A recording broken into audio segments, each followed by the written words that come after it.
నేటి కార్యక్రమానికి ముఖ్య అతిథిగా విచ్చేసినటువంటి పెద్దలు రాష్ట్ర ముఖ్యమంత్రి వర్యులు గౌరవనీయులు రేవంత్ రెడ్డి గారికి, పెద్దలు ఈ జిల్లా ఇన్ఛార్జ్ మంత్రి గౌరవనీయులు వివేక్ గారు, మరొక సీనియర్ మంత్రి గౌరవనీయులు దామోదర్ రాజనరసింహ గారు, పొన్నం ప్రభాకర్ గారు, పొంగులేటి శ్రీనివాసరెడ్డి గారు, పిసిసి అధ్యక్షులు ఎమ్మెల్సీ గారు గౌరవనీయులు మహేష్ కుమార్ గౌడ్ గారు, ఆయిల్ ఫెడ్ అధ్యక్షులు రాఘవరెడ్డి గారు, గౌరవ శాసనసభ్యులు, శాసన మండలి సభ్యులు, వేదిక మీద ఉన్నటువంటి అన్ని వర్గాలకి, అన్ని రంగాలకు సంబంధించినటువంటి అధికారులకి, మా జిల్లా కలెక్టర్ గారికి పేరు పేరున ఈ కార్యక్రమంలో పాలు పంచుకుంటున్నటువంటి రైతన్నలందరికీ కూడా శుభాకాంక్షలు, అభినందనలు తెలియజేస్తా ఉన్నాను.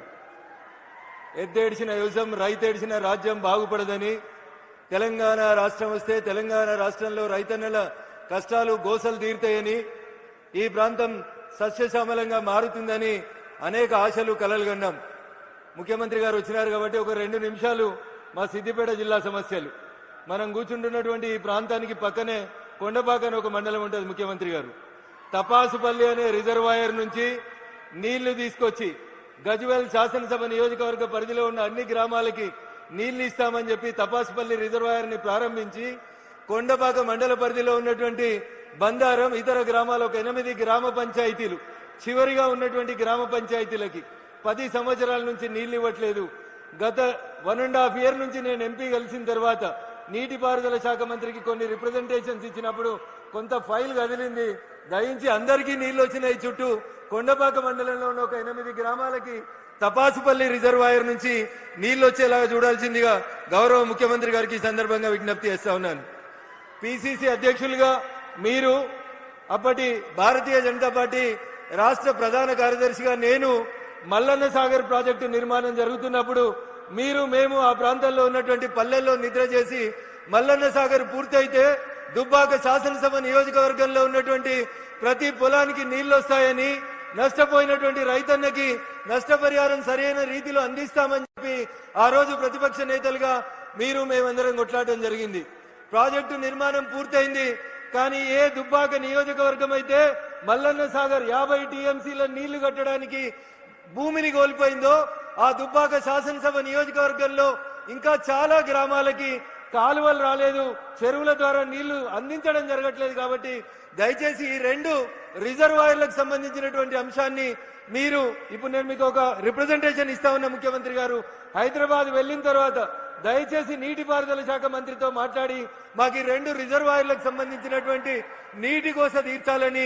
మొదటిసారి మీరు సిద్దిపేట ప్రాంతానికి మొదటిసారి వచ్చినారు కాబట్టి ఈ ప్రాంత రైతన్నల కష్టాన్ని మీ దృష్టికి తీసుకొస్తా ఉన్నాం. ఇకపోతే ఈ రోజు కార్యక్రమం రైతన్నలకు సంబంధించిన కార్యక్రమం. ఆయిల్ ఫెడ్ మనం పెట్టుకోవాల్సినటువంటి పామ్ ఆయిల్ మొక్కలకు సంబంధించి మొట్టమొదటిసారిగా తుమ్మల నాగేశ్వరరావు గారు ఖమ్మం జిల్లాలో ఈ పంటని బాగా అభివృద్ధి చేస్తా ఉన్నారు.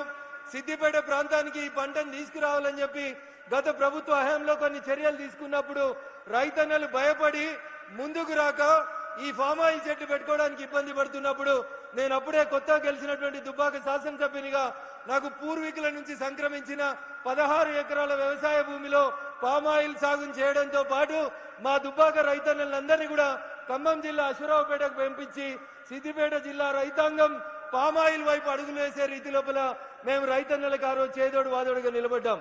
అటు భారత ప్రభుత్వం, ఇటు రాష్ట్ర ప్రభుత్వం పూర్తిగా పామాయిల్ మొక్క దగ్గర నుంచి మొదలుకొంటే పంట వచ్చే 4 సంవత్సరాల దాకా భారత ప్రభుత్వం ఒక రైతుకి ఒక ఎకరాకి 4,200 రూపాయలు నగదు ఎట్లయితే ఈ రాష్ట్ర ప్రభుత్వాలు రైతు బంధు, రైతు భరోసాలు ఇస్తా ఉన్నాయో అదే రకంగా పామాయిల్ వేసుకున్న ప్రతి రైతుకి 4 సంవత్సరాలు పంట వచ్చేలోపు ప్రతి ఒక్కరికి ఎకరాకి 4,200 రూపాయలు ఇస్తూ భారత ప్రభుత్వం ఈ పంటను ప్రోత్సహిస్తా ఉంది. అన్న చాలా మంది వేసిర్రు, ఇంకా మేము వేయాలన్నా? ఇప్పటికే తుమ్మల గారు తెలంగాణలో 3 లక్షల ఎకరాల్లో వేసిర్రని చెప్తున్నారు. ఇంకా మేము వేస్తే పామాయిల్ పంటకి రేట్ వస్తుందని చాలా మంది రైతులు గ్రామాలకు పోయినప్పుడు అడుగుతా ఉన్నారు. దీనికి నక్కల భయం లేదు, కుక్కల భయం లేదు, అడవి పందుల భయం లేదు, అతివృష్టి భయం లేదు, అనావృష్టి భయం లేదు, దొంగలు ఎత్తుకపోరు. ఎవరు కూడా ఈ పామాయిల్ చెట్లను నాటినప్పుడు మనకి ఏ రకంగా అటు ప్రకృతి గాని, ఇటు మనుషులు గాని, అటు అడవి జంతువులు గాని నష్టం చేయకుండా ఈ పంట అన్ని రకాలుగా సురక్షితంగా ఉంటది. కాబట్టి ఇంకా ఎంత వేసినా భారతదేశం 2014 నుంచి ఇంకా పామాయిల్ ని దిగుమతి చేసుకునేటువంటి స్థితిలోనే ఉంది.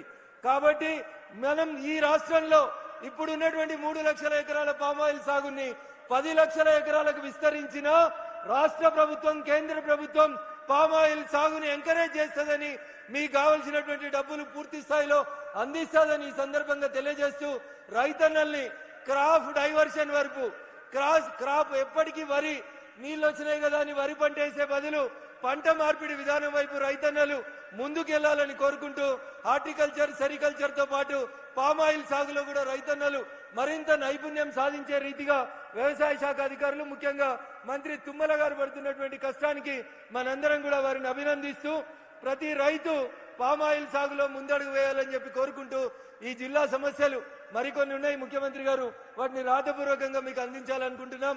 ఉదాహరణకి గజ్వేల్ కి రింగ్ రోడ్ అని వేసిండ్రు, 10 ఏళ్ళైంది రింగ్ రోడ్ ఇంకా పూర్తి కాలేదు ముఖ్యమంత్రి గారు. కొంచెం ల్యాండ్ ఎక్విజిషన్ 2-3 సమస్యలు ఉన్నాయి.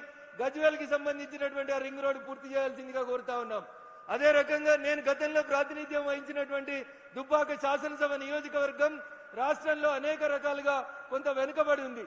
భవిష్యత్తులో ఏమైనా పరిశ్రమల్ని మంజూరు చేయడానికి అవకాశం ఉంటే దుబ్బాక శాసనసభ నియోజకవర్గాన్ని మీరు ఎట్లయితే కొడంగల్ వైపు ప్రతి అంశాన్ని మీ వైపు డ్రైవ్ చేసుకుంటా ఉన్నారో, అట్లే మా దుబ్బాక వైపు కూడా ఓ కన్నుంచాలని దయచేసి, కుడి చేయి కొడంగల్ అయితే ఎడమ చేయిని కనీసం దుబ్బాక వైపు చూపించాలని ఈ వేదిక ద్వారా గౌరవ ముఖ్యమంత్రి గారికి విజ్ఞప్తి చేస్తూ, కొన్ని రోడ్లు, కొన్ని కాలేజీలు మీకు వినతి పత్రం అందజేస్తా ఉన్నాం, దయచేసి వాటిని మంజూరు చేయాలని ఈ వేదిక ద్వారా గౌరవ ముఖ్యమంత్రి గారిని కోరుకుంటూ, అవకాశం ఇచ్చినటువంటి వేదిక ముందున్నటువంటి రైతన్నలందరికీ కూడా కృతజ్ఞతాభివందనాలు తెలియజేసుకుంటూ సెలవు తీసుకుంటా ఉన్నాను.